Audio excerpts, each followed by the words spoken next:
Well, you want to go ahead and call this meeting to order? Sound good? All right. Could we go ahead and proceed with a roll call? Thank you. Ms. Kane? Mr. Dobbins? Here. Mr. Donahue? Here. Mr. Larkin? Here. Mr. Nicholas?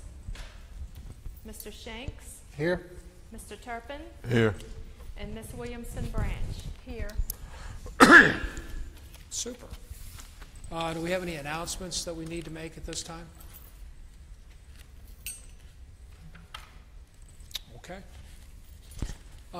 Maybe I'll cover it now. There is a couple of conflicts to be able to hold a meeting in September, and the agenda for the proposed meeting in September would be very light. So it would be beneficial if we were to think about, as we go through the business meeting today, whether we could postpone that meeting and go ahead and combine it with the October meeting.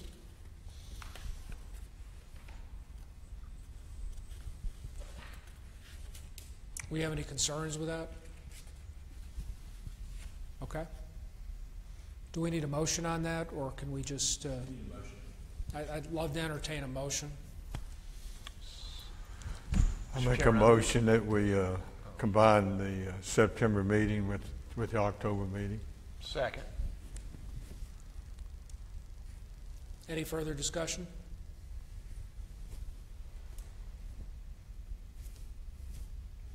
Ms. Kane? Mr. Dobbins? Yes. Mr. Donahue? Yes. Mr. Larkin? Yes. Mr. Nicholas? Mr. Shanks? Sorry. Mr. Turpin? Yes. And Ms. Williamson Branch? Yes. Thank you very much. So the first order of regular business is we're to review and provide any corrections and then approve the minutes of the July 24th meeting. And they are found on page 3, 4, and 5 in your packet.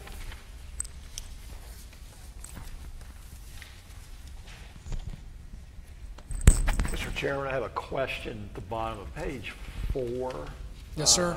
Is that reference to August 8, 2018 meeting correct, or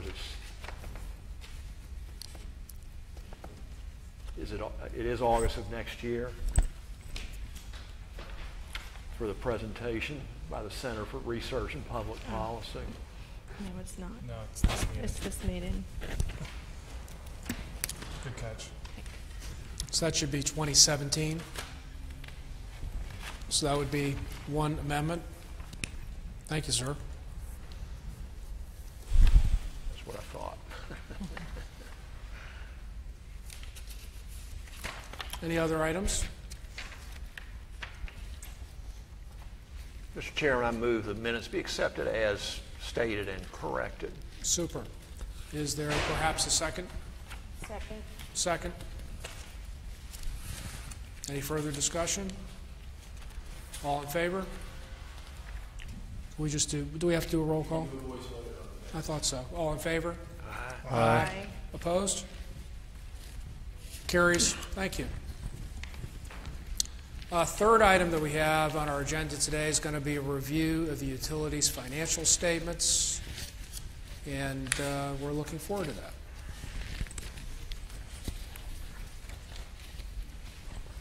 Good afternoon. I tried to shorten my comments but still give you a little bit of the comparisons from prior years, so hopefully that will be better. Today we will be reviewing the June statement, which completes the fiscal year. However, these are the pre-closing and unaudited statements. There are still closing entries remaining, and the audit will begin next month. The first fund, which is the wastewater fund, is on page 11. The wastewater fund reports operating revenue at $9.7 million, which is slightly below budget at 99.5%, and compares favorably to last year with a slight 1.4% decrease. Operating expenses are within budgeted levels at 88% overall. Total operating expenses show a slight decrease of 1% from last year, primarily in distribution expenses.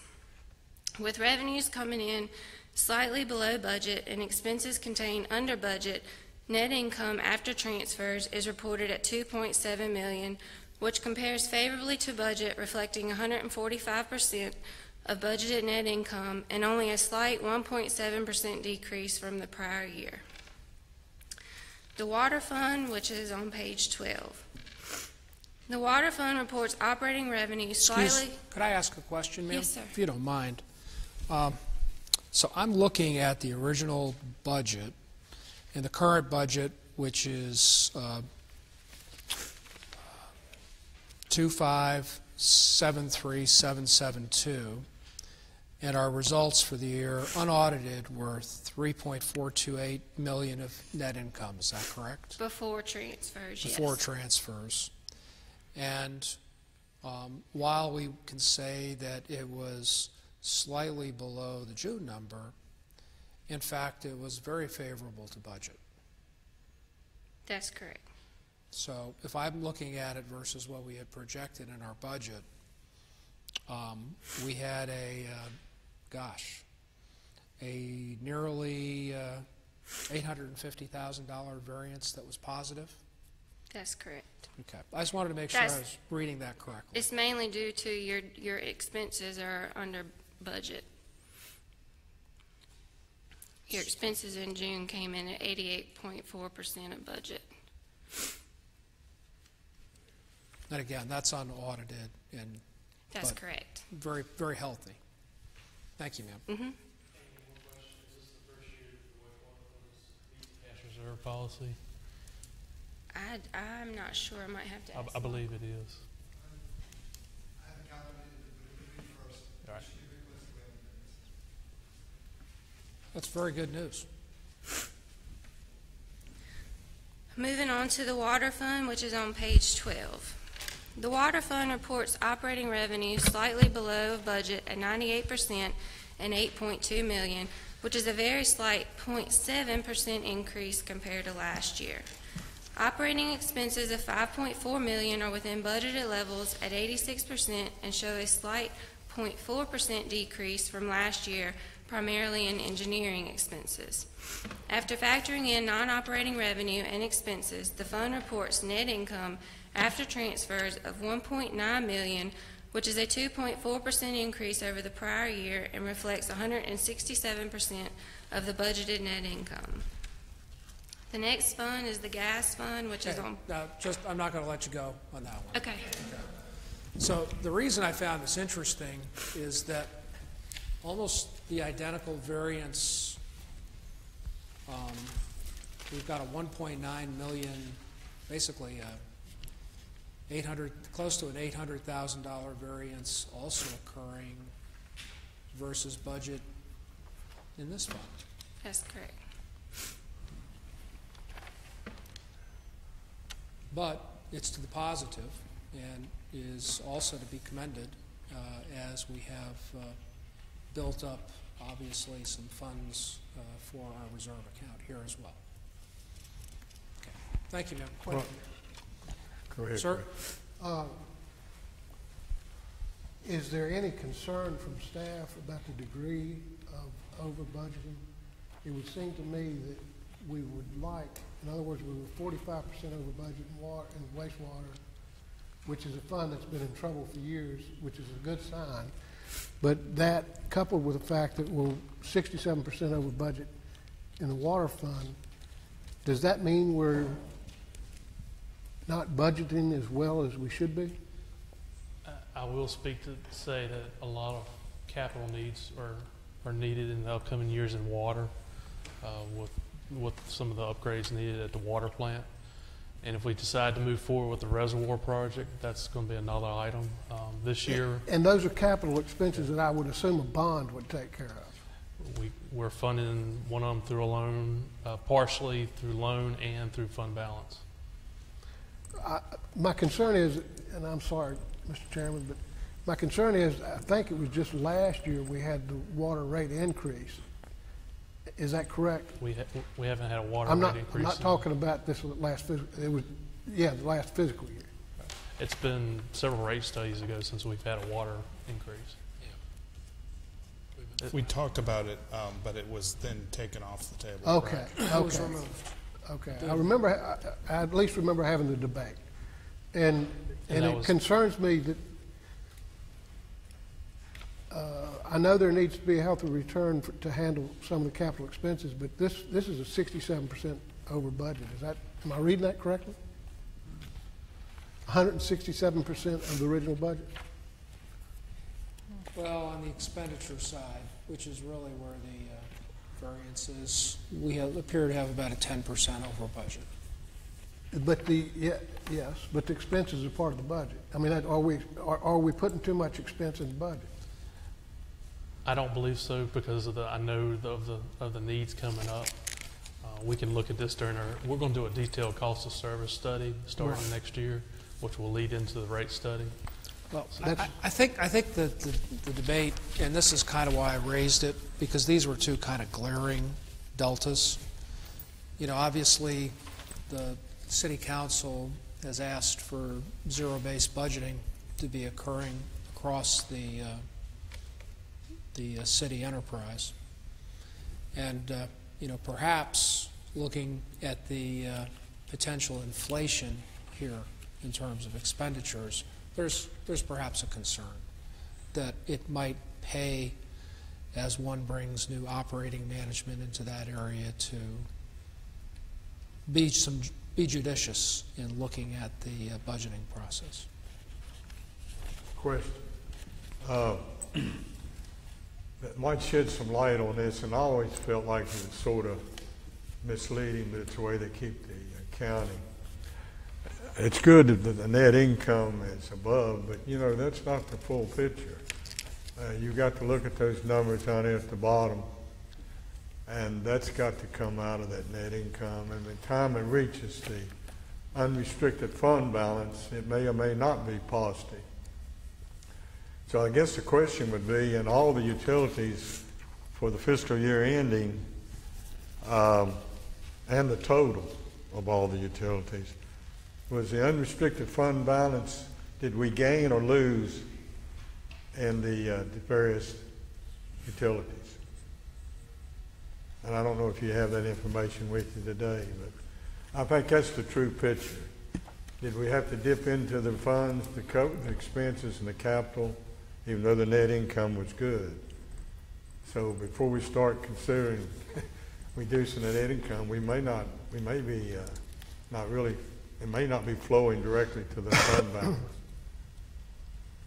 Correct me if I'm wrong on that. I don't have the comparative balance sheet today, but I can certainly get that information. That would be interesting to know how we came out in all utilities and the total. Very good point, sir. But on the other hand, I think from a practice perspective, we would rather see the income forecast as income and not hidden in expenses. Because the expense delta versus that was expended this year is next to nothing, okay? If you look at the variance June 2017 versus June 2016, in both the water and the wastewater fund, the delta is under $100,000 Right. in each business. So it does look like there was some inflation used in that projection.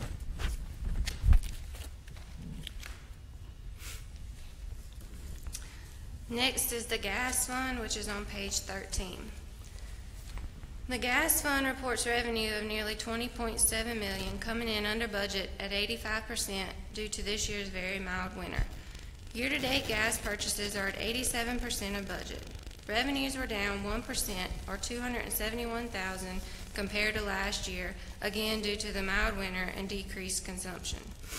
Total operating expenses are also under budget, coming in at nearly $4.9 million, or 84% of budget, and were comparable to last year, showing an almost 2% decrease.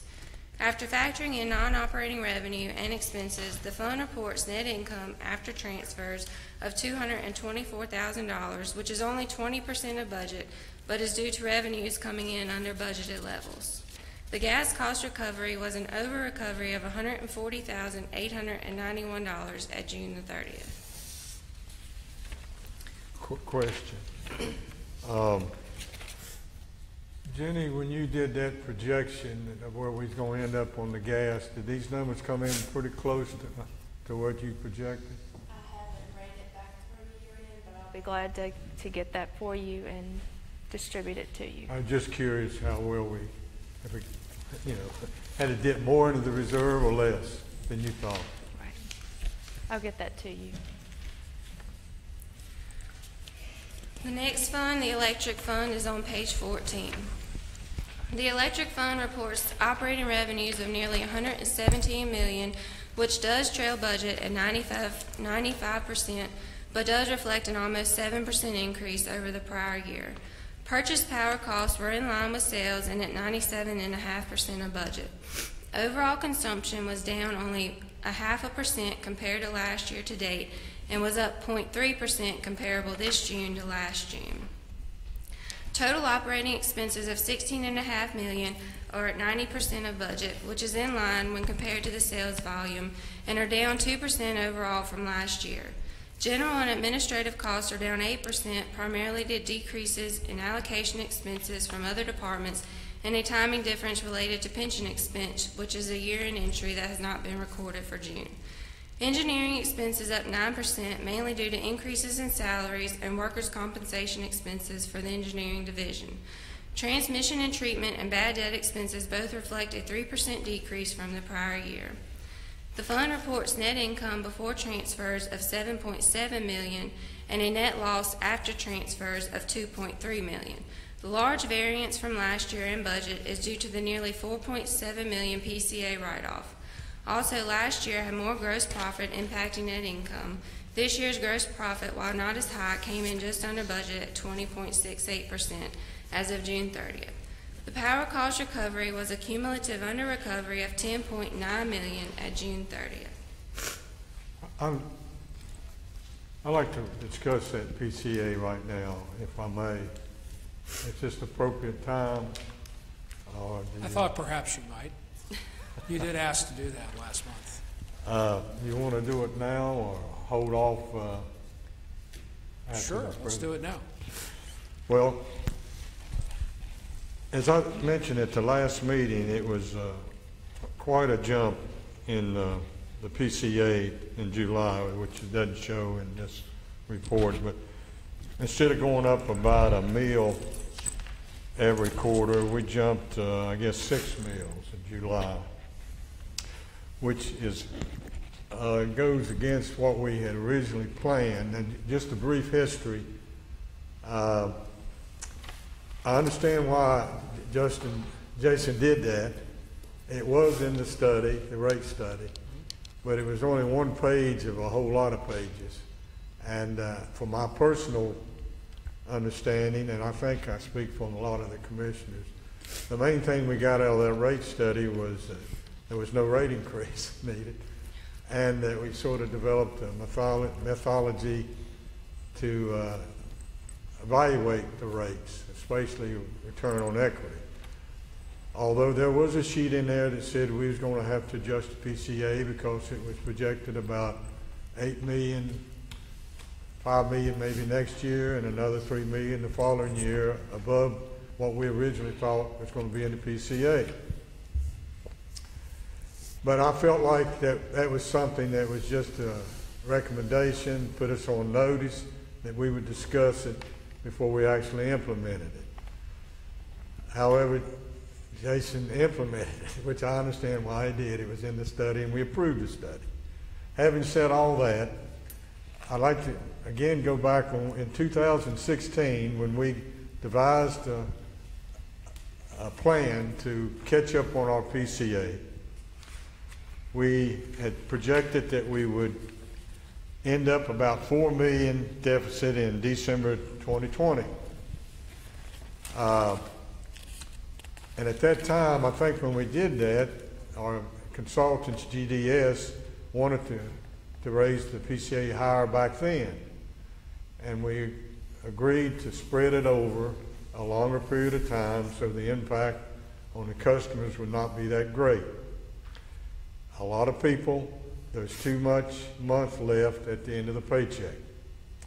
So we're trying to hold the rates down for the customers. So we lowered the impact. We said we'd go up a meal every quarter. And in fact, in the plan, I think it actually stopped going up in July of 2019. It was going to be held constant at that level. Now we find we're going to be $8 million more cost of our fire than we thought back then. So my discussion or my suggestion is there any way we can, again, alleviate or reduce that great increase that hit in July 1st to help the customers? And for instance, I just throw out some options. It looks like if we don't do anything, and our projections back then in 2016 said we end up $4 million in the hole, we'd be $12 million in the hole if everything else was going to hold true. If we don't do anything other than what we originally planned.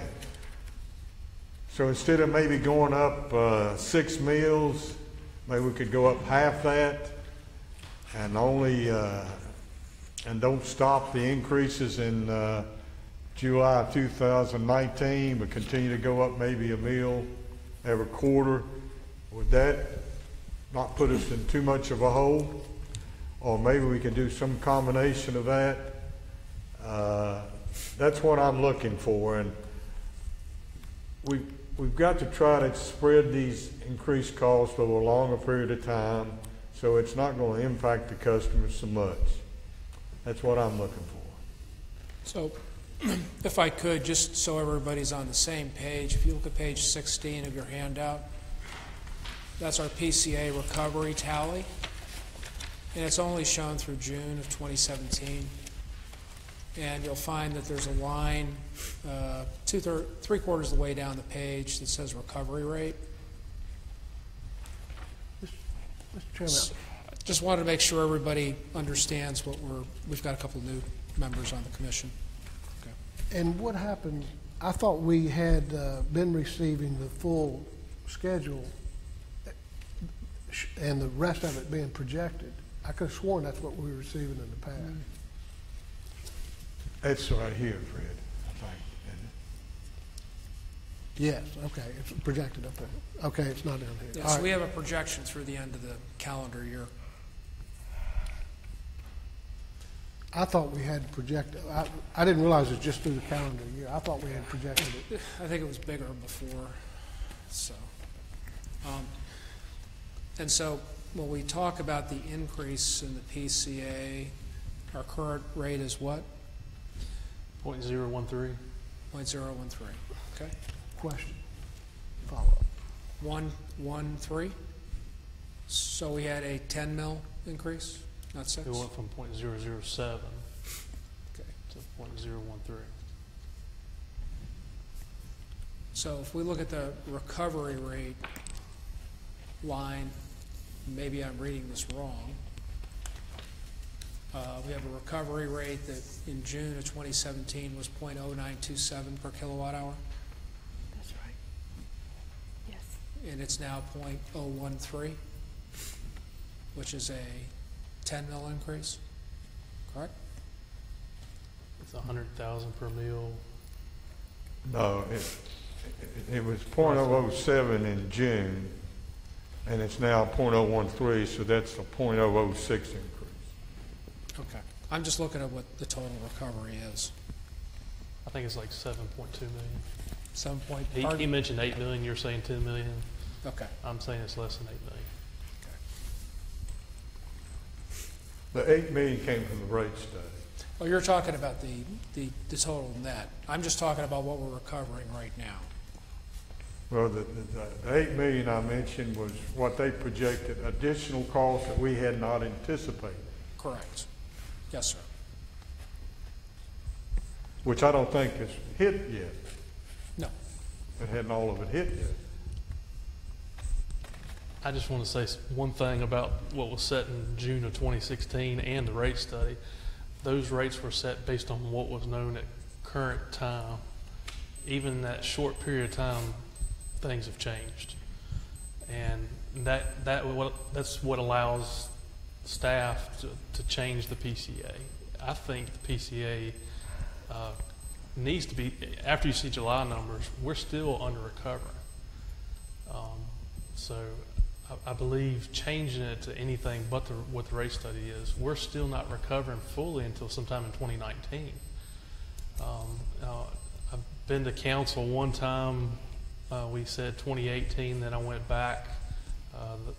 They were nice enough to allow us to recover till December 2020.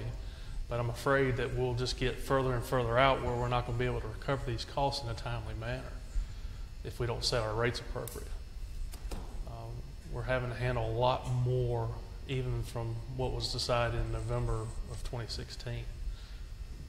Transmission rates in particular is what I'm talking about. Well, Jason, if you go back and update our original plan for these additional costs and extended it out maybe another year and kept going up every quarter, or play with the numbers, would that be acceptable? I'm afraid of what damage extending it further out is doing to our credit scoring, particularly with the AMP projects and possibly our bond rating. You know, carrying this much of a liability and not handling it doesn't look favorably to the utility, to the city. I realize that, but does the officers understand that we're trying to minimize the impact to the customer? Sometimes they just look at the proper way to do the bookkeeping and don't consider the I think I impact. have a concern, and the concern is we spent way too much time doing that several years ago and put ourselves $20 million in the hole. It became political. This is a business.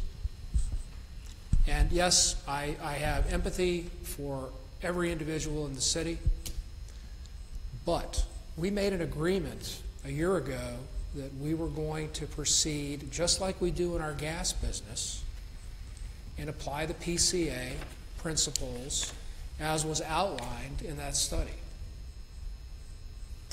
I have a concern that now what we're talking about is because we've had some pain, not totally unexpected, because we knew these hydro plants were going to come in at a ridiculous price. What we did not anticipate was we were going to get squeezed like we have been on transmission rates. But if we are ever going to get ourselves out of this hole, we have to be in a position where we can figure out how to get some assets into this area that are either behind our meter or at least in the state of Virginia. Because the reason we're having, all of these nickel and dimes add up is because where we're hauling this power in from. Up to including a couple thousand miles away. So, we can certainly continue to discuss this, but, we gave staff full agreement to proceed as was outlined. Well, not necessarily. That's what I said. What do you mean not necessarily? We had a plan for the PCSA, and I said the rate study did recommend going up. I agree with that. But that was a big change from our original plan. Let's be clear here. That's base rates. That has nothing to do with the PCA. No. There was a sheet in the study that addressed the PCA. That sheet was designed to be there as a way to avoid having to raise the base rate, a way to mitigate That's right. that from happening. Instead of changing the rates or rolling the PCA into the rates, they just said just increase PCA. But to put this in perspective, you're talking about me, you're talking about a customer that had used 1,000 kilowatt hours, was paying $7 a month for that. Now he's going to pay $13. All in 1 month jump. And it's continued to go up. Is this the rate that is agreed to be quarterly adjusted also? The next one will be in October? Correct. Correct. And the next one will be the next quarter? And So, I then- mean, these kind of jumps are going to keep happening. Keep happening throughout the fiscal year, and it's our plan to stabilize it for next fiscal year, but we don't know what's ahead of us. But council has included a $2 million adjustment, a $4 million adjustment, and a $0.67 million adjustment that wasn't in the original plan. Right. And we're still not, I mean, we're still almost $12 million below what we need to be. do we need, we're not doing too good with our consultants, are we? Well, I don't think it's the consultants. I think it's the obstacles Well, that we're continuing to climb. I understand the obstacles, but somebody's got to have a handle on understanding the obstacles better than we do.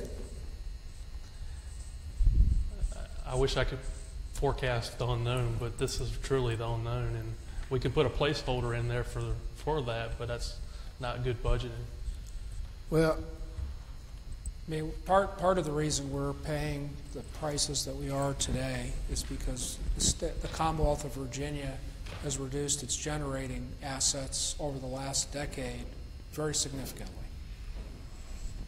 We're probably one of the greatest importers of power of any state on the East Coast. We're in a position where we're hauling power across 2 ISOs routinely.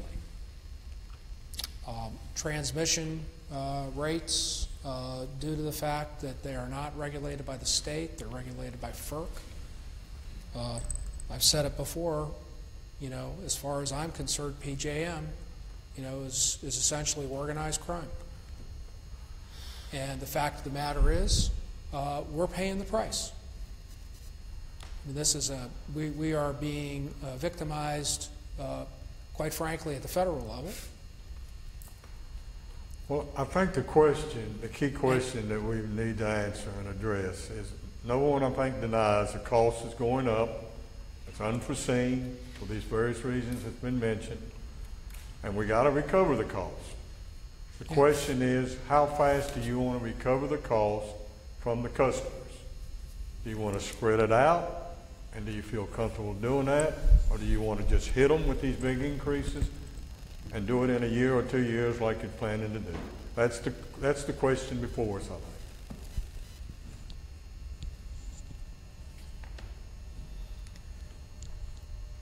can I ask a question with regard to the quarterly adjustment?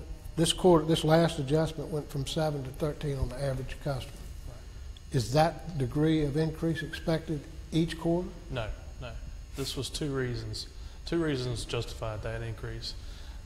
PJM capacity charges went up And 25%, transmission. and the last AMP hydro generation plant came online.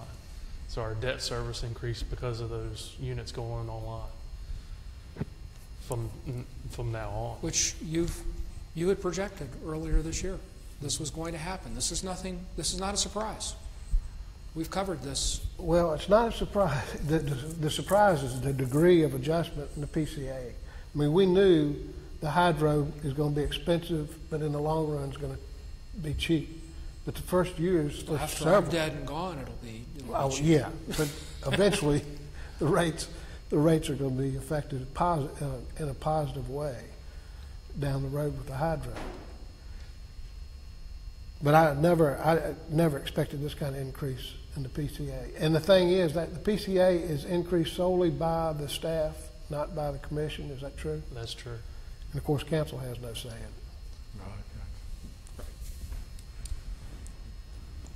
Council don't approve the PCA.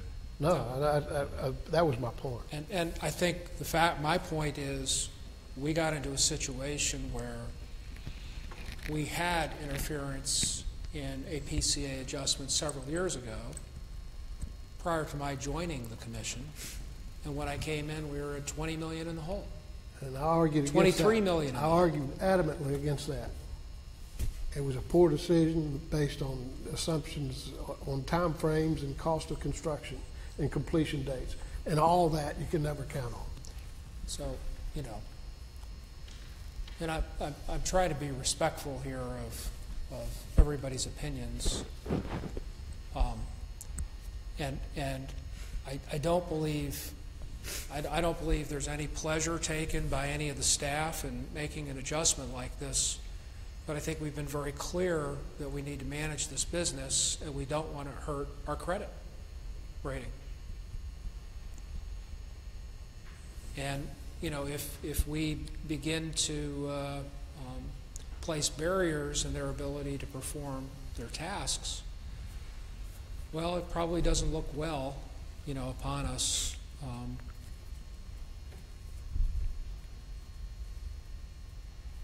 Especially as we think about going out to the markets for financing in the future. If we, in fact, have some options to do things differently and drive the costs here down long term. Well, I don't want to hinder the staff from doing that, but I felt all along that we was in this together to try to implement the PCSA in a reasonable manner to try to alleviate the impact to the customers as best we could. That was the plan, and that this was a big change, and yet I admit it was in the rate study, but I thought we would discuss it.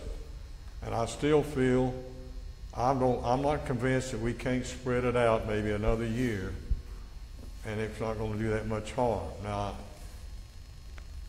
if the cost is going to go up even beyond what we know now, and then we're going to have to continue to spread it out, that's bad. But I mean, if you feel comfortable, you have a good handle on what the costs are today, I think we could spread it out over another year to alleviate the end. But that would be my suggestion. And go back and look at the numbers and see what that would do. The challenge, I think, and maybe Jason correct me if I'm wrong, with this particular situation is what you're talking about, spreading stuff out. That part of that is getting back in line where the PCA balance is not that bad. But the other part of why there was an increase this past time were the two reasons that Jason pointed out before. So, you know, the hydro online and the transmission charges. So that was an additional on top of the plan situation that required some attention. And that's why in this particular case it was higher than what you maybe talked about, what we had talked about. And that may hopefully won't be the case, you know, going forward, but you know, there might be a circumstance where we have to do more than what the plan was to reduce this. You can't spread that cost out, the hydro, you can't spread that out longer? Well, the cost is the cost over time, right? Yeah, that's a 35-year debt service. I mean, No, I'm talking about this initial impact that you put in there for.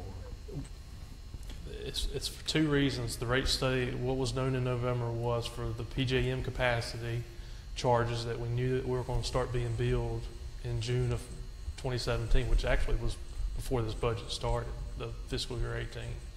And we knew that this last AMP hydro facility was coming online.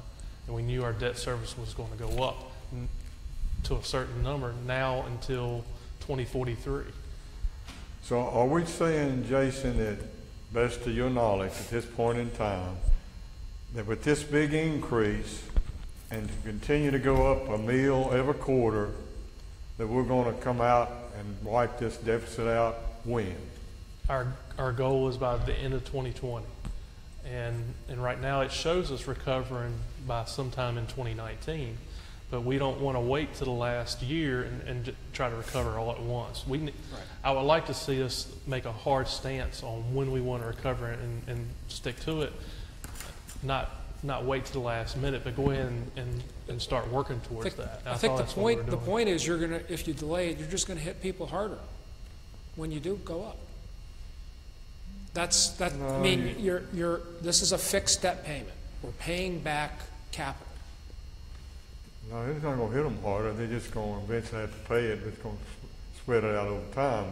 Most people buy everything on time anyway because they don't have so much monthly income. So let's maybe try to resolve this. Would staff be? I mean, we do these quarterly, correct? We have been doing them quarterly, except for this one large increase in starting at the fiscal year. Okay. So is there any reason why the month prior we are going to propose to do a PCA adjustment that you cannot review it with this group? We can do that Review the basis? and Okay. review to see whether or not adjustment can be made then. I think perhaps if we could, just listening to the fellow commissioners' concerns, if we were to air that openly in this chamber, let's say 45 days prior or whatever seems reasonable to you, that you have the ability to actually have that conversation, it serves two purposes. One, it provides a notice ahead of time once the decision has been affirmed. And secondarily, it does at least provide for the ability for the commission to be able to weigh in on the decision that you're proposing. And it also provides the opportunity for the member from City Council to be able to communicate to City Council so that there are no surprises. Okay. Is that something that we could do? Sure. One more question, Jason. Just, when you spread on a meal on a PCA, do you figuring a billion KWs, or about 900 million KW? Do you know what number that you're recovering that actual meal from? We have a load forecast per month, so we know how much we're recovering with the increase per month. It's all laid out for us. But on an annual basis, is it about a billion? We're a billion kilowatt hours. But that's part of the industry too, though. So this PCA is being collected over a smaller volume, right? Than probably 900 or 800 million. I'm just trying to get a feel for each meal that goes up on an annual basis. How much are we gaining on the PCA? About 900 or $1 million, you think? Per year? Yeah. No. Let me do the math and get back with you on that. I would just, that kind of gets this ballpark. And not, and to me, it's a lot easier just look at the recovery rate right here, this line. Yeah, that's what I wanted to talk about. The past 3 fiscal years, 2015 we recovered $1.7 million. 2016 we recovered about $3.1 million. But fiscal year 17 we under-recovered almost $4.2 million. So we almost wiped out what we collected the previous 2 years towards the PCA. Well, that's the other thing. Looking back at page 17, that's the other thing that bothers me is we've made an unexpected contributions, yet comparing July 15 to June 17, there's been some movement there, but the last, say, June 16 to now, there's been no movement. Yeah, we're just holding the line right now. Well, But we've had these contributions. That's what. Yeah, but you got to look at, if you look at the line on the PCA recovery, okay, we turned back $4.7 million of write-off. But what you need to draw your attention to is the balance. Yeah. The balance, when we dropped that $4 million and wrote it off, it dropped it down to $6.7 million.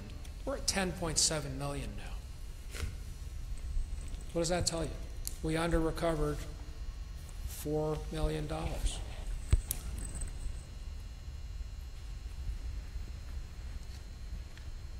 This is serious, okay? Can't keep this up.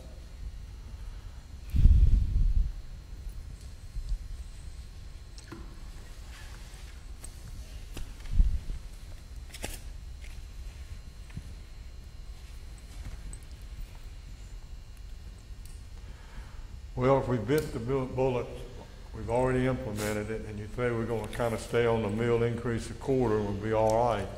But let's hope that's the way it's going to end up. Well, I think I'm glad you brought it up, because I think we do need to have a conversation here so there aren't surprises, okay? So we have an opportunity for a discussion ahead of time. But I think it's important that we understand, okay? We're $4 million behind. Well, Okay. I agree that Under-recovered. it's important that we have that open dialogue. Yeah. To learn about this increase through a letter to the editor in the newspaper and then looking back at my own bill and seeing the difference too, I mean, that's not the way to learn about it. No, it shouldn't happen that way. And it should be aired in this. This is a great opportunity to air that discussion and make sure that it's well known and understood.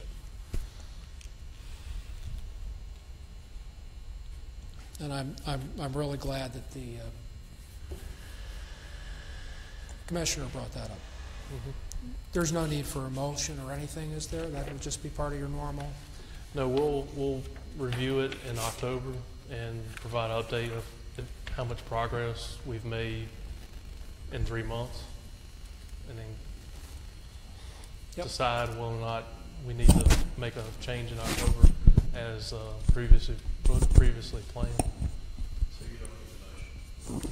Thank you, sir. Is it okay to It's really good that you shortened up your financial reporting tonight. You're still standing there? I am. Would you like for me to go over the telecommunications fund? Sure. It's found on page 15. The operating revenue for the telecommunications fund came in at nearly $1.7 million, which comes in over budgeted at 105% and is up almost 2% from last year. Purchase services came in just under budget at 90% and show a decrease of 10% compared to prior year due to a lower negotiated contract with Lumos.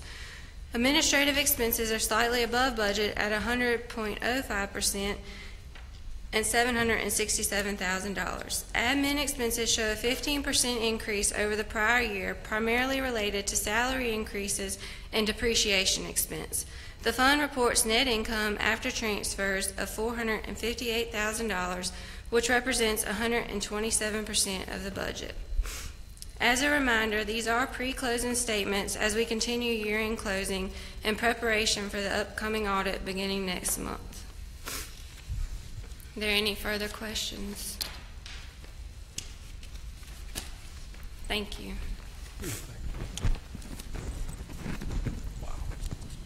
Thank you very much. We appreciate your patience while we had our conversation. So at this point in time, we're going to talk a little bit about the 2017 Customer Satisfaction Survey. I'd like to introduce Jerry Lindsley with the Center for Research and Public Policy, who conducted our survey in May of this year. Jerry tried to make it here in June, but had some difficulty travel-wise, but we're glad to see him here today. Thank you. Great. Thank you. Yes, I apologize for that. Some of you may know that I did try to get here, and I was boarding a plane, and someone walked out with the pilot. And that was a flight attendant whose grandfather had just passed. So the flight couldn't take off because you have to have a certain number of flight attendants, which I didn't know. I assumed pilots, but not flight attendants. And there was no standby flight attendants. So the flight was canceled. This isn't the easiest place to get to. We tried, but we just couldn't do it. So I apologize, but glad to be here tonight. Thank you for your time tonight. My task here is to convey to you the results to your survey among your customers, both commercial as well as residential. Keep it as informal as you would like, which means happy to answer questions as we go along tonight. And certainly if anything comes up that I can't answer, we'll be glad to get that information to you quickly. So let me get started here. The first thing I'll do is just talk a little bit, just reintroduce the areas for investigation, the things that we looked at in the survey on your behalf, as well as talk a little bit about the methodology so that you know how we went about the task at hand. This was indeed a fairly standard customer satisfaction survey among both your residential and commercial customers. We looked at overall service. We looked at how well you met expectations of customers. We developed a list of both company and personnel ratings, as well as views on billing, accounting, reliability, and communication. So we asked them a little bit about your website if they had been there. 400 residential interviews, 150 commercial interviews. Only 2 questions were not posed to the commercial folks, and that had to do with quality of life and standard of living as well. Any survey is built much like a book. It has chapters, and within each of those chapters you have a certain number of questions that go along with that chapter.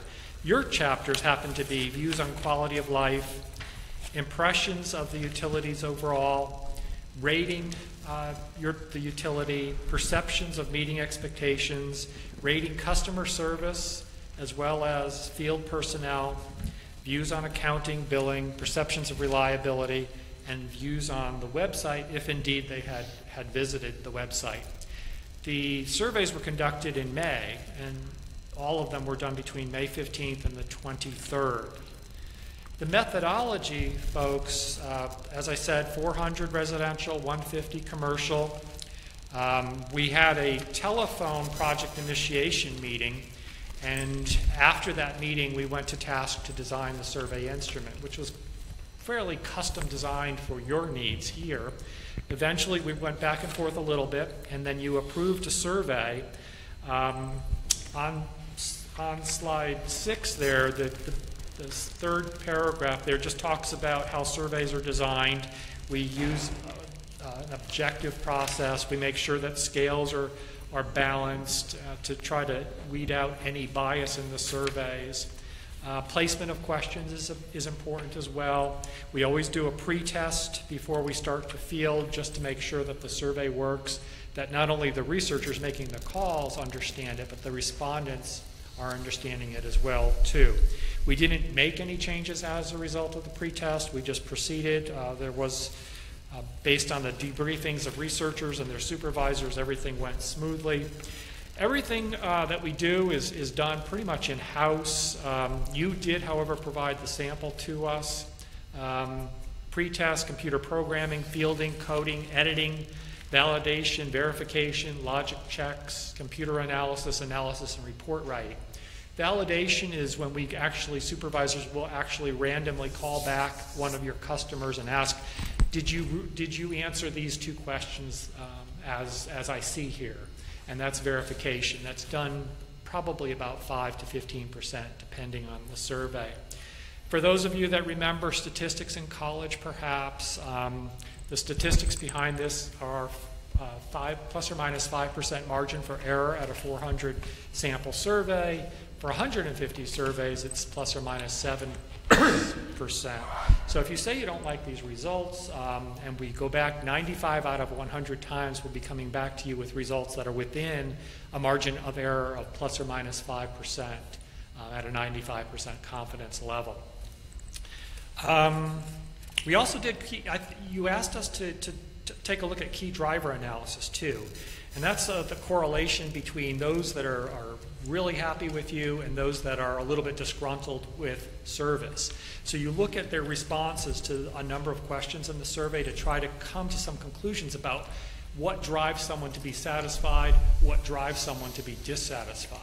So I'm going to I have some handouts, and we will be able to show you some of the reasons why someone would be a little bit upset with your service as opposed to really happy with your service, so that you and Jason can really focus on those areas where there's the biggest gap between the two, because we've identified for you the things that are actionable, things that you can really work on to improve these ratings year over year. So, before I start going through the summary of findings, should I just pause and answer any questions on methodology? Sure. How is the sample of the 400 residential and 150 commercial selected? Is it per statistically a purely random selection, or is it stratified, or does it use some? Exactly. Most surveys in this country are in the 400 to 1,000 range. Our surveys for all of the university and college polling institutes that we manage on a national basis, those are all about 1,000 sample.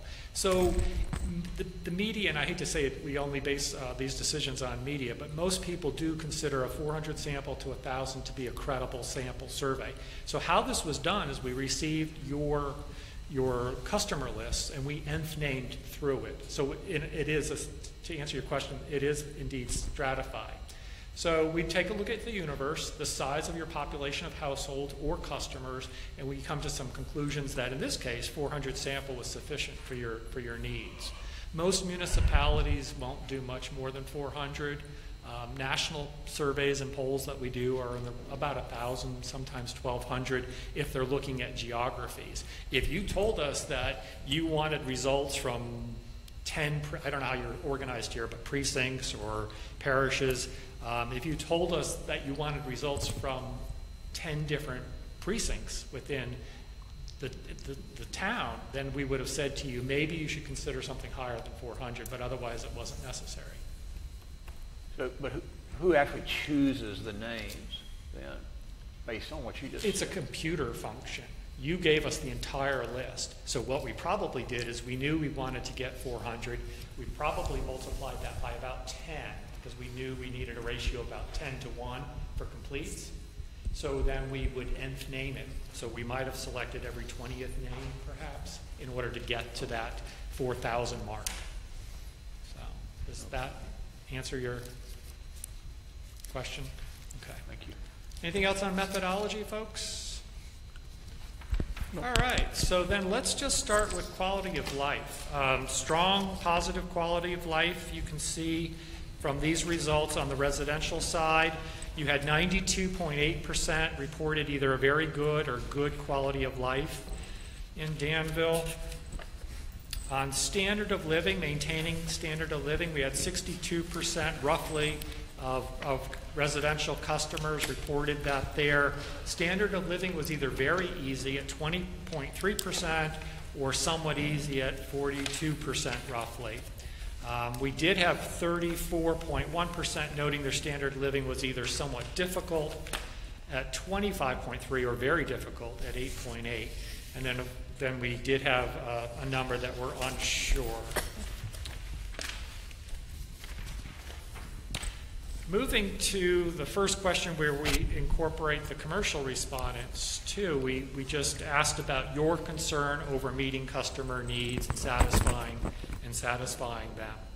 So we had on the residential side, we had 71.3% said that you were either very concerned or somewhat concerned about satisfying their needs as customers. On the commercial side, it was higher at 78.7%. Said that you were concerned about satisfying customers with the service that you provide. A really important question is, do they think that you're doing all that you can to meet their needs, to improve and maintain reliable service? So here we have the perception among residents, 55.8% believe that you do all that you can, while 38.8% suggested that you could be doing more. 5.5% of residents were not sure. On the residential side, it was a little bit higher at 62% saying that you do all that you can compared to 34.7%. Fewer commercial respondents were unsure than residential respondents. On 13, overall impression, before we start getting into rating specific characteristics, we just asked a general favorability question. And here we had on the residential side, their overall impression, what is it? And we had 38 very favorable, 43% somewhat favorable, for a nice total of 81% suggesting their overall impression of you was either very or somewhat favorable. On the commercial side, it was a bit higher at 84%. On the commercial side, if you remember the normal bell curve, the curve that goes up like this. So on the commercial side, you see that 46.7% is higher actually than the 37.3% somewhat favorable. So that just indicates to researchers that that's a really committed response, a really strong response. They really do have a good favorable impression. So we move then to We moved then to company characteristics. Together with Jason's team, we came up with 6 different characteristics that the respondents would rate you on. The average overall positive rating across all 6 characteristics on the residential side was 64.2% overall. On the commercial side, the average overall positive was 69%. So if you look at the table on slide 15, you see the ratings. And they're in declining order on the residential side. So you have the highest rating for dependable, reliable service at 84.8. Overall quality of service is 73.5. Communicating with you, 68.3. Value for the services provided, 66.3. Providing help with conservation, 46.5. Some utilities aren't brave enough to put cost and rates in their surveys, but you were. And that was at 45.8%, which gave you an average of 64.2%. Commercial side, fairly similar numbers with an average of 69%. On meeting expectations, 3/4 of residents and a higher number among commercial respondents said that you met expectations all the time, most of the time.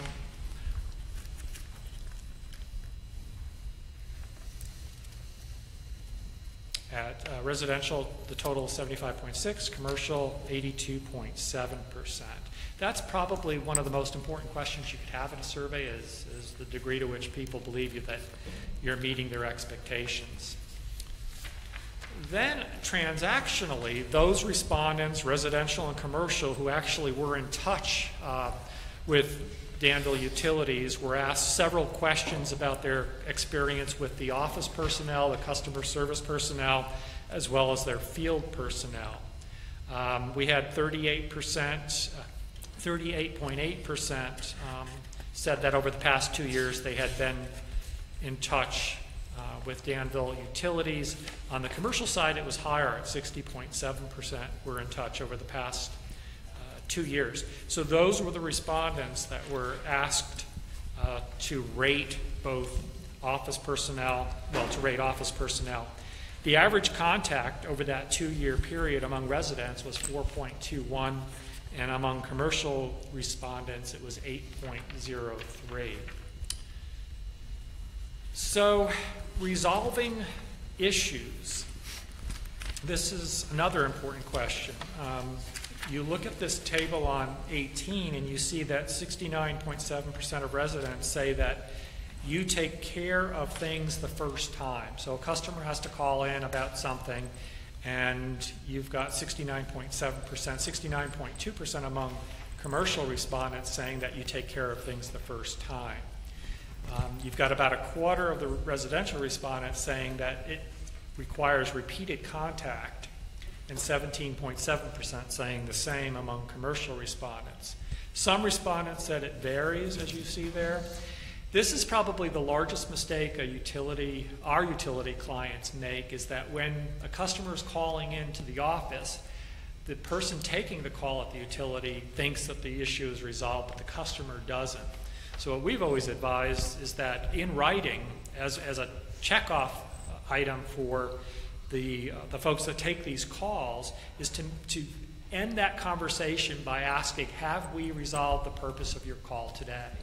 So sometimes it's loose, sometimes it's required, but until the customer says that yes, you resolved the call today, you really should consider it unresolved. And that's what's happening here, is I would guess that there are customers leaving that call not really feeling to themselves that the situation has been solved. To the person they called at Danville, perhaps that's the case. Easy to fix, it's actionable, but it makes people upset. And you don't want people saying that, gosh, I have to call them 5 times to get, or I have to call them back 5 times to get something resolved.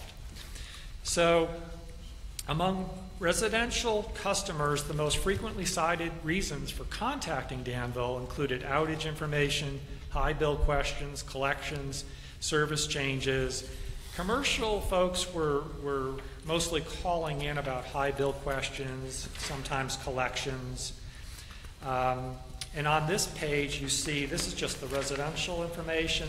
These are the reasons why people who told us that they did call you, the reasons why they said that they were typically calling you.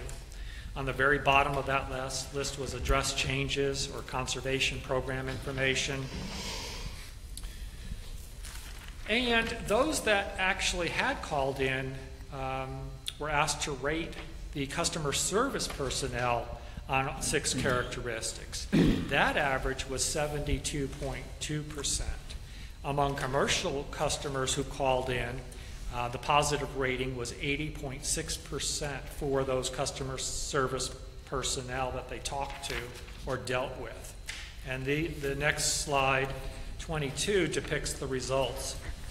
So on the residential side, you range from 74.8% positive rating down to 70.3%. And you see again here, satisfying the original reason for the contact was the lowest rated at 70.3%. So actionable, friendliness is actionable, helpfulness is actionable, being professional. The top 2 are being knowledgeable. That means they're trained well, they answer the questions well, and being courteous. I think of all of these, being courteous is probably the most important on here. Commercial respondents, I don't know how you're set up, but they might get a little bit more attention, and maybe that drives some of these numbers a little bit higher. But their average was 80.6%. So then we moved to the field reps. And we had fewer people that had been in touch with the field reps. We had 9.5% and 22% for commercial, respectively. But the average for residential folks who dealt with field reps was 82.9%. And then the commercial was 78.3%, reflected in the table on slide 24. So here, the field reps get some really impressive numbers on being courteous, for example, 89.5%, knowledgeable, professional, but actionable here, being reliable and dependable, which means things like arriving on time, neatness and work performed, 76.3%. Those things can be improved upon.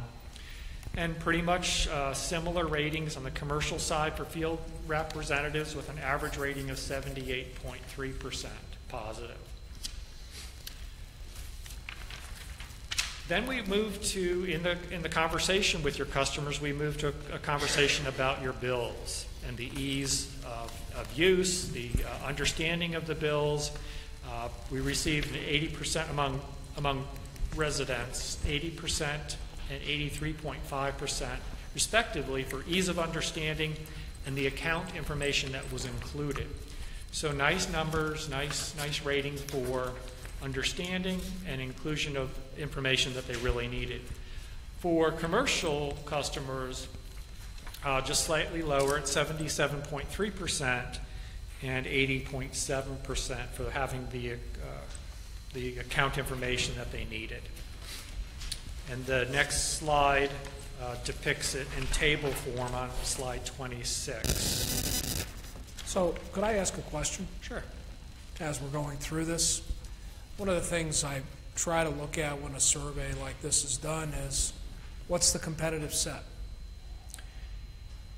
What others are doing? Yeah. What in these? So it's hard for me. Yes. I don't have a relative scale. Right. So as we're discussing this, how do we frame this in terms of what's good? So here's how you frame it, and that's a good question. So to have this as background, I'm going to jump to the end, to the customer satisfaction index, which we created for you. So you could be thinking about that as we finish up these slides. Okay. So the way you do this, a customer satisfaction index is created for a lot of utilities, a lot of our clients. Most of them strive for high 80s. That's where they're headed. The lowest I've ever seen was about 44%, and that was for Austin Energy. And I was afraid to go into that commission meeting and telling them that they had a 44% customer satisfaction index number. I thought they would just throw me out of there, but they just said, yeah, we know it. What do we do about it? So, and it was a culture, and it is a culture.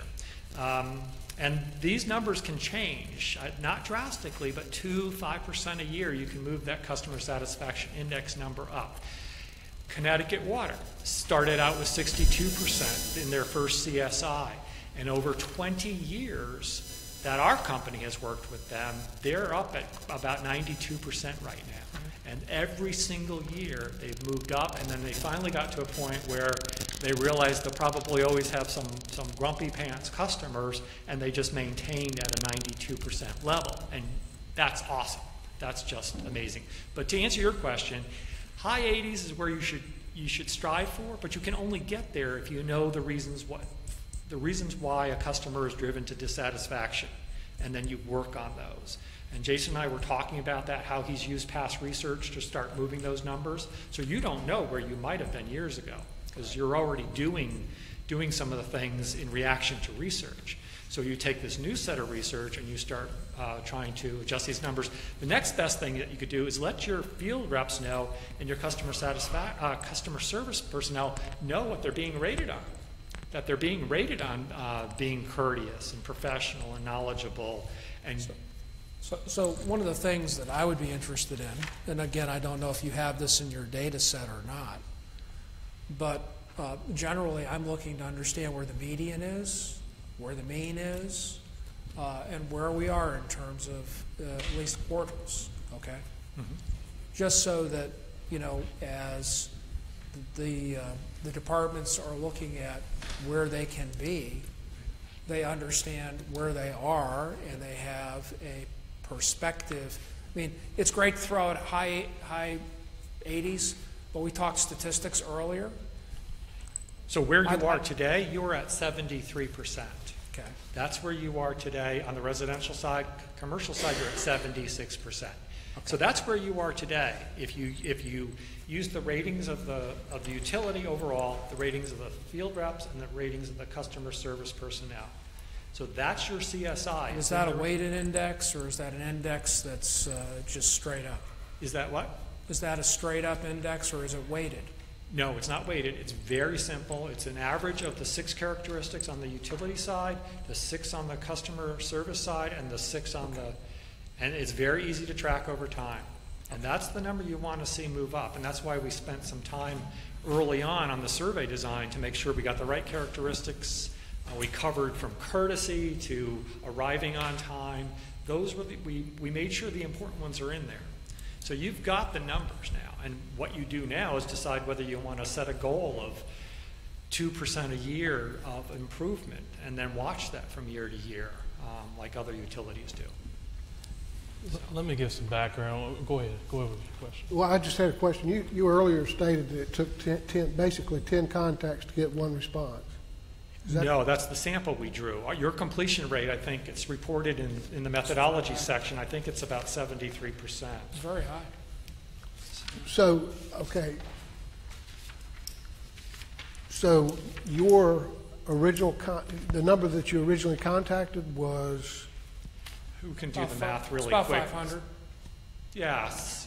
So 73% of the live bodies that we got that qualified went on to complete the survey. That's the completion rate. I guess where I was going is, how do you determine if you get no responses? 8 callbacks were required to do by the National Council on Public Polls. Okay. So we call that person back until they say, please don't call me again. We're required to make 8 callbacks to try to include that person on the original sample, which is critical to your survey. Yeah, it would seem to me, I mean, do you read anything about the psychology of that person as far as how they would fall on a sample? I mean, if you're dissatisfied, would you more likely not want to answer the questions? I wouldn't say so. That's the reason why it was a great decision on your part not to do a mail survey, because those are the people that are disgruntled, that will fill, you know, if you go to a hotel and you have a bad experience, you're more likely to fill out that card than you are if you have a really good experience. So the same thing applies to mail surveys. That's why we don't recommend them unless it's of an affinity group, like the Knights of Columbus want to do a survey of members, then they work fine. But otherwise, we selected the participant. They didn't select us, which was really critical. And we can now do that online too, not in such a small community as yours, but we've moved all of our 12 colleges and universities that we manage their polling institutes for to online panels. But we select that participant. They don't select and elect to participate. I should have stated this at the beginning, but we started doing these surveys. We did one other back in 2014, and we're trying to do them on the same cycle as the rate study every 2 years, just to look for opportunities where we can make improvements. And it's a good way to communicate to our customers. We can put things on our website or do deal stuffers. Sometimes we don't always get a good response that way. But these surveys we've been very successful with. Last time it was outage information, so we improved our outage, how we take outages, and we wound up moving that outsourcing a lot of that information taken. Another one was bill payment, how customers wanted more methods of how they pay their bills, and we've been able to allow customers to pay online without having a transaction fee. So these are new things that we learn from surveys like this, and there's some opportunities in here that I see that we can look to and make improvements as we go along. So we look to do another one of these in 2 years, well, at the next rate study. Okay, so we're up to slide 26. We just talked about the bills, the ease of understanding, the account information that's included. The ratings are pretty nice there. Then staff wanted us to ask about inserts and to see if people are actually reading them, because you probably spend a lot of money on them. So we've got 43.5% that noted they read all or most of the inserts in their utility bills. That jumps to 77.8% when you include all, most, or some of the inserts. The percentages are lower, as you might imagine, among commercial customers, with 36.7% suggesting they read all or most, and 61.3% when we expand it to all, most, or some of the inserts. Paying by credit card, we had just 12.3% and 9.3%. Residential, commercial said that they paid by credit card. Large majorities of both residential and commercial customers who do not pay their bill with a credit card report their primary reason as preference, a simple preference to pay by cash or check at 70.2% and 77.5%. But the next highest reason was indeed that credit card fee. There, about 5% of that large number that doesn't pay by credit card did not want to pay that fee. And on the commercial side, it was even higher at 7%. And the same is depicted in the table on the next slide, 29. These are the reasons why their bill is not paid by credit card. Some simply prefer personal interaction. You can imagine that on the residential side. You had some folks say they just don't have a credit card. They don't want to pay the fees. About half of all respondents say that they've experienced an outage over the past 2 years. True on the residential side at 49%, and roughly half at 54% on the commercial side. They were asked to rate their respective outage restoration experience. On the residential side, starting with residents, the ratings were 77%, 51.5%, and 69%, respectively, for speed and restoration, information provided during the outage, and ease of reporting an outage. On the commercial side, the ratings were 80%, 58%, and 73% for speed and restoration, information provided, and ease of reporting. Depicted on this next slide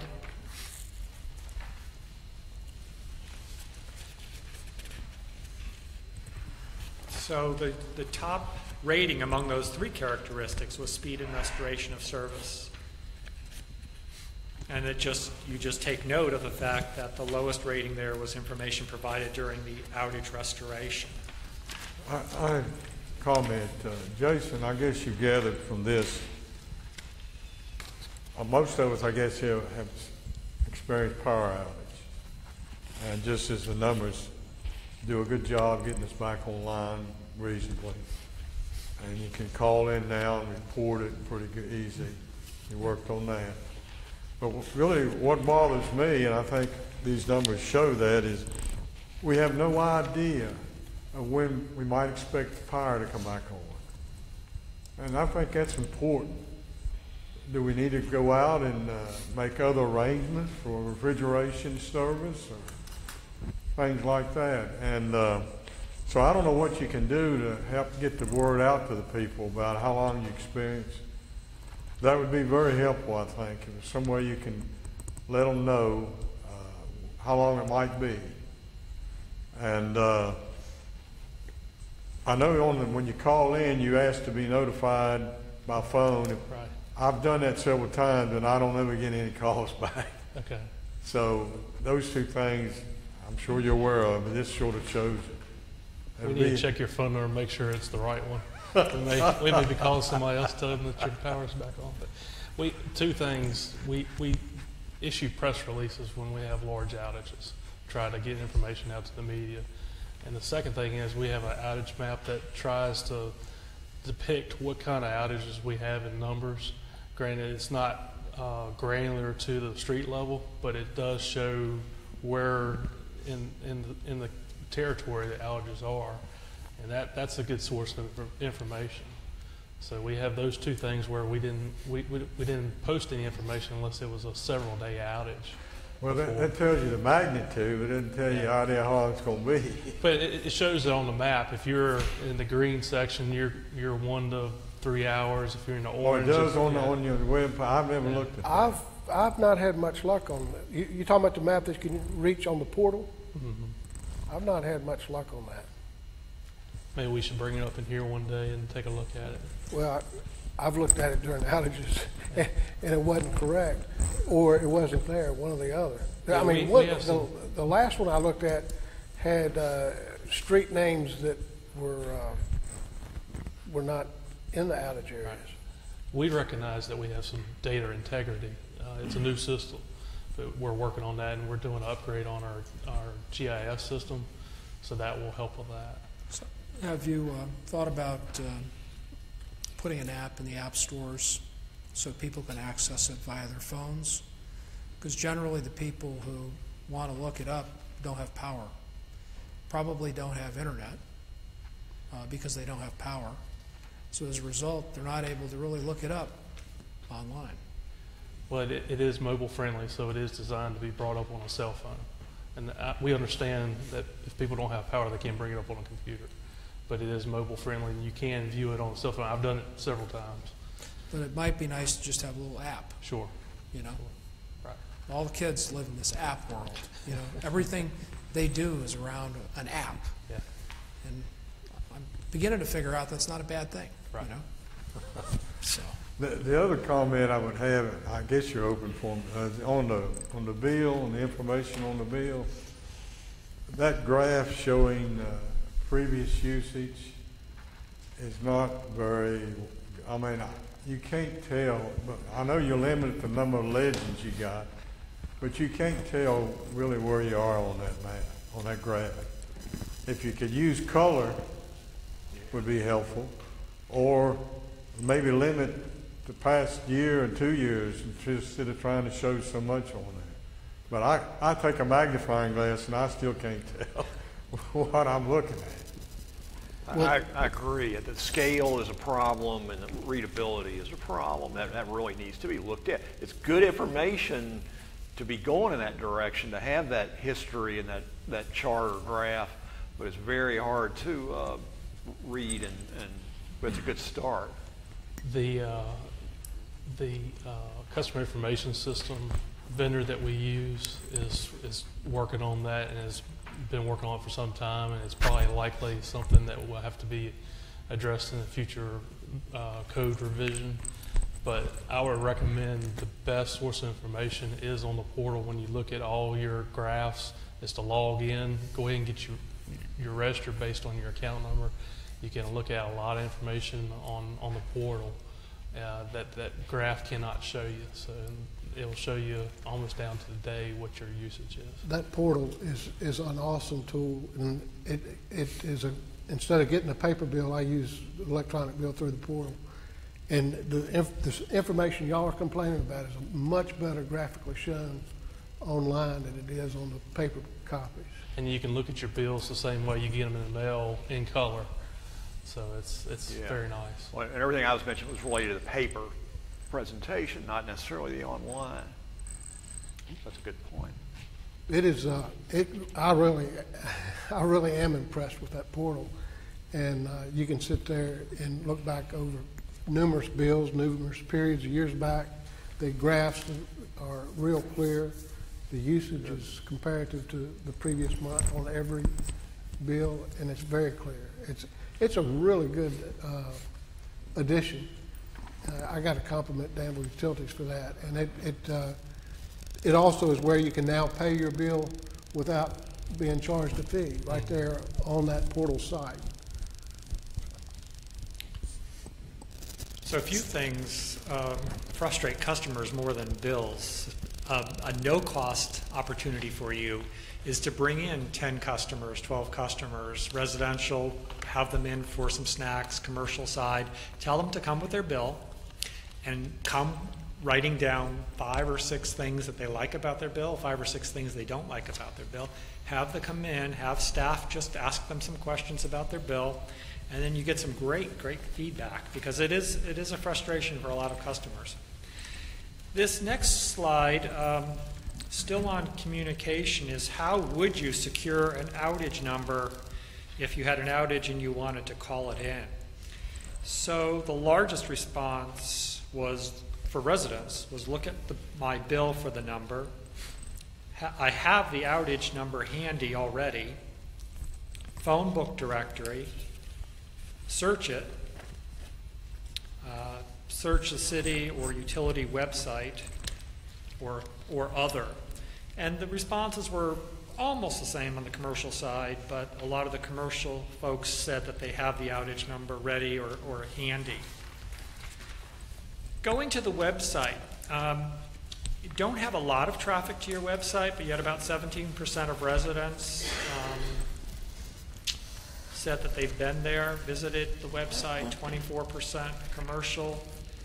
The rating, positive rating of the website was 60.8% among residents, 73% commercial. This is another area where if you sit down and you spend some time with customers and asking them what they like or dislike about the website, you can raise these numbers up just the same as you can on a CSI too, and that helps improve it. Just to get them to use it. Pardon? If you get them to actually go to it and use it, Yeah. you'll probably raise the rating. Do you have to set an account when you go to your website? Did I remember that correctly? You have to register with your account. Have to, maybe that's frustrating older residents too. You do it one time and then you just remember your username and password, but you can do everything after that, even place an outage if you want to, if you have ability to do that through a mobile. Some people are a little bit reluctant to register without being able to actually get into it. So, on establishing, which we've already talked about, a customer satisfaction index number, a lot of private and public sector organizations, they develop a CSI. Most of them do strive to attain a high 80s. Your CSI, as I said before, 73.1%, residential 76%, commercial. If you were to set a goal, you should think about it, talk about it, but maybe a couple points a year-ish would work well. Key driver analysis is what I'm going to hand out next. We could spend another hour on this, so I'll just tell you how to read it tonight, answer some questions, and then you can spend some time with it as time goes on.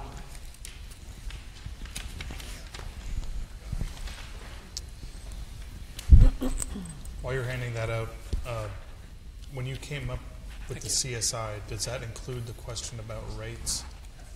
And on those that are asking for or are getting high 80s, do those have rates in their questions as well? I would guess about half of them did include rates. Does that make it more challenging to get a high 80 CSI? So it doesn't affect that particular average cost, but it's something to consider, whether you want to include that going forward.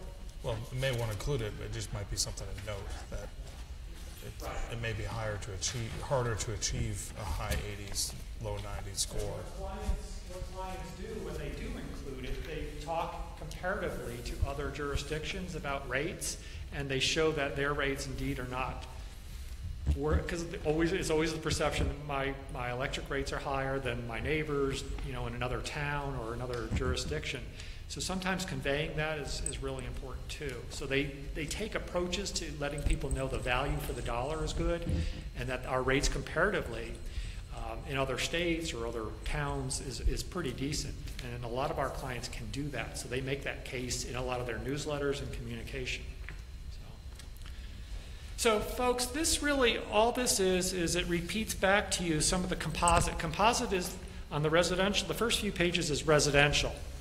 It repeats back to you the composite results that we just finished going through. And then remember that question, do you have a favorable overall impression and an unfavorable overall impression? So we took the people that had a favorable impression and we showed you their results to those same questions. And then we took the results from the unfavorable folks to the same questions. Then we looked at the spread, the differences between the two, and we put in red those that had the strongest or the highest spread. So on that very first page, what you see is the overall quality of service had the highest spread at 62.4%, cost and rates, but communication with you, the customer, which is actionable, and the value for the services provided at 58%. So again, talking about value, talking about comparatively, your rates are not any worse, and in fact, perhaps better. On the next page, still with residential, you see the office personnel being rated, and you could see that the biggest spread, which drives someone to have an unfavorable opinion of utility, was at helpfulness, friendliness, satisfying the original reason for your contact, and being professional. So now your staff knows that that's what they're being rated on. So the next time you do this, these hopefully will change, and that spread will decline. Like we said, you can't make everyone happy. We know that very well, but you can move these numbers. Towards the bottom of that second page, taking care of things the first time. It's in red. That means this is a driver to dissatisfaction, that the perception is that they've got to make repeated contact in order to get something done. And then the final pages go into, and we also ran them on quality of life and standard of living, but the spreads weren't that high, so we don't think the fact that someone has a lower standard of living causes them to rate you lower, essentially. And the final pages were on the commercial side, giving you an indication of where the spreads are highest as well, too. So you can spend some time with that, but that's going to help Jason and his team really look at these numbers a little bit more closely over time and come to some decisions. So, folks, I'm happy to answer any questions. Appreciate the opportunity to work with you on this, and Jason knows how to reach us too. If any questions come up, we can run additional cross tabulations or additional numbers for you. Can you, without getting deep into it, it seems to me the spread could be an indicator of what needs work, or it could be an indicator of a sour, I guess it is a sour customer. You're suggesting that because we have such a spread there, they're more sour customers? It's the reason why that was the leading reason as to why they became a dissatisfied customer. They're in that unfavorable column. So okay. The larger the spread suggests that it's pointing to you the reasons why they got to that point, the biggest things that they have a quarrel with you over. And as you see, sometimes having to have repeated contacts to get something done is a large quarrel for them. And if you can fix that, you can move them out of that, unfavorable column and over to the favorable column. I'm having a hard time. Is the spread, are the spread numbers averages or are they individuals? It's the difference in the ratings between the person who says, I have a favorable opinion of Danville, and my rating overall on overall quality of service is 84.9. The unfavorable respondent gave you a 22.8. Is that a respondent or an average of respondents? Oh, that is the So it could be an outlier. I wouldn't call it an average. It's the composite response among unfavorable respondents. So it's not really an average. Is it an individual response? It's all of the I don't know the number. I'm talking about the lowest number that creates the spread. Is that an individual response or a weighted response? It could be maybe 30 people that were in the unfavorable column, as opposed to. Wouldn't it be important to know whether it was one person or 30 people? Well, I could tell you that. I don't need. I'm trying to understand. I don't need to see the data. It was all the people in your survey that said, I have an unfavorable opinion of Danville Utilities. So I don't know what that number is. It could be 30, it could be 40, but it's a smaller number. Most of your respondents had a favorable opinion. So they would be at 370 and the unfavorable would be at 30. Okay. So it's all of them together combined. So. Any other questions, folks?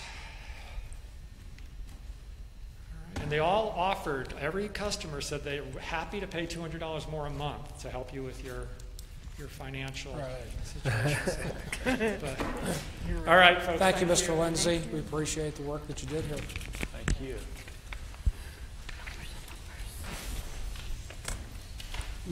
May I comment, Mr. Chairman? Absolutely, sir.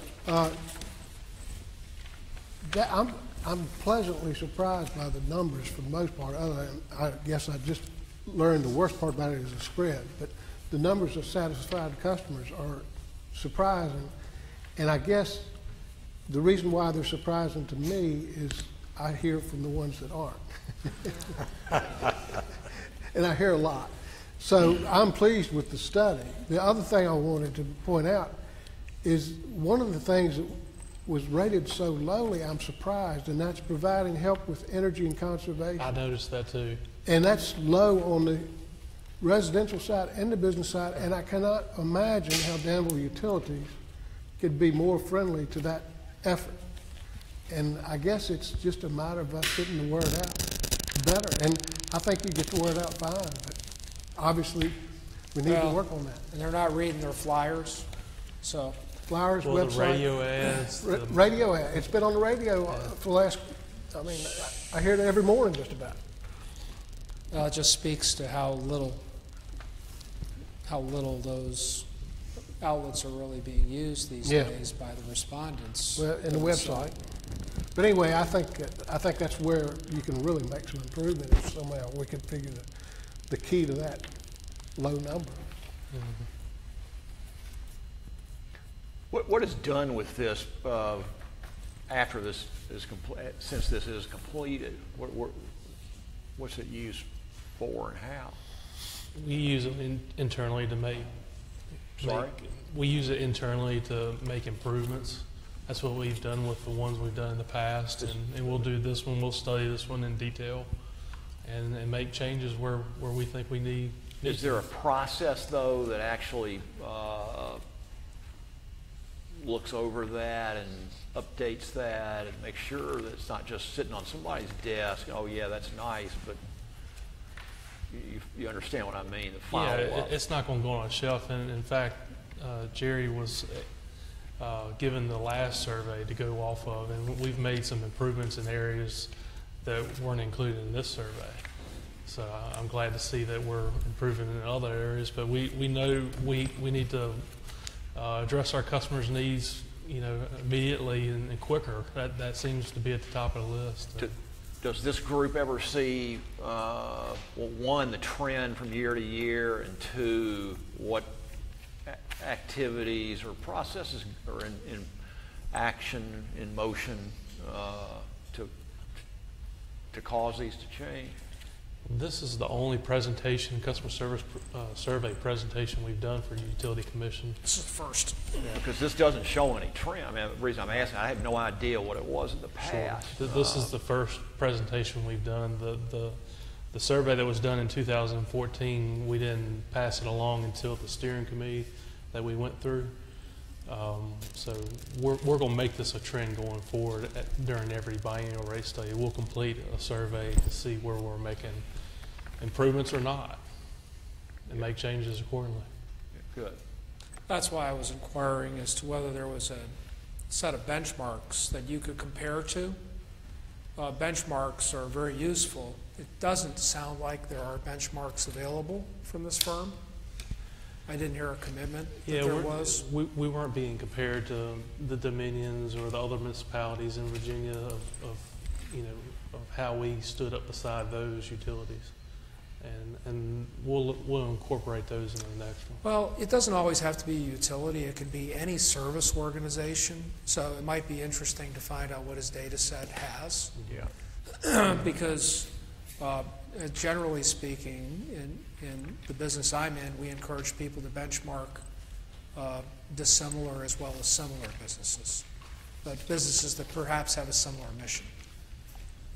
It would be beneficial to kind of know, everybody wants to know where they stand in a crowd, not just versus where they were last year. It was a very thorough study. Got a lot to look at here. A lot to dive into. That concludes the discussion of business items we had on the agenda today. I'll go quickly through the communications. Mr. Larkin, anything for you? This evening, thank you. Thank you. Members of the utilities staff, is there anything to discuss today? Thank you all for the good work you all have done. We appreciate everything that you do. Commission members, Mr. Dobson? I have no additional comments or questions. Ms. Williamson Branch? No questions or comments. Mr. Turpin? No. And finally, Mr. Shanks. I'd just like to congratulate the staff and what appears to be a very good results on the study of customer service. And also, I once again would like to encourage the public to take advantage of going to the Danville website and on the left-hand side under government, go all the way down to the bottom under utilities, and click that, and there is where you can set up paperless billing, payment online without any charges, compare your bills to previous months, previous years, and it goes through several tabs that include water, gas, electric, wastewater. It's a really good site, and I'm pleasantly surprised with how smooth it operates. I would encourage anybody, any residential customer especially, to use the portal to do their billing and their payment process. It's a great site. And congratulations, Jason, and whoever worked on that. Our utility staff and our IT department did a great job. Great site. That's all I have. Thank you, sir. Any comments from the public? Jason, anything that you'd like to report, sir? I laid a graph on your spot showing the summer peaks for this year. It's a very simple graph. It shows the Danville system in red there, which was on July 12th, and the AEP peak on July 19th, a week later.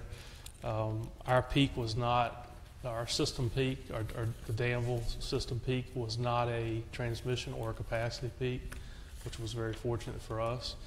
But we performed very well this year as far as the AEP transmission peak, about 190 megawatts. So we'll see some savings next year. we'll have final numbers once the peaking season's over. The next 15-day forecast looks very favorable. Something to help us fight that PCA, right? Correct. That's some good news. With that, do I hear a motion for adjournment? So moved. A second? Second. All right, we're adjourned. Thank you. And just as a reminder, again, there will be no meeting